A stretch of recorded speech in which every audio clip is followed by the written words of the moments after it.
Assalomu alaykum hurmatli obunachilar.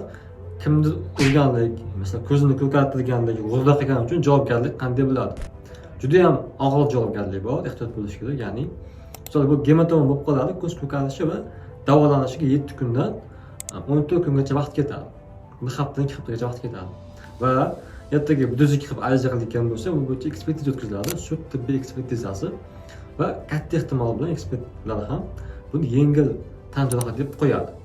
Va yengil tan jarohati deb qo'ysa, bu 6 kundan oshiq bo'lgani uchun sizga o'sha 109-modda qo'yiladi Jinoyat kodeksi ichida buni jazosida 1 yilgacha qamoq bor. Shuning uchun kimdir urishdan oldin, kimdir ko'zini ko'kartirishdan oldin ertaga 1 yilgacha qamoq bor ekan deb biroz o'ylab qo'ying va bu narsalarni muzokara bilan oddiy tilda hal qilishga harakat qilinglar.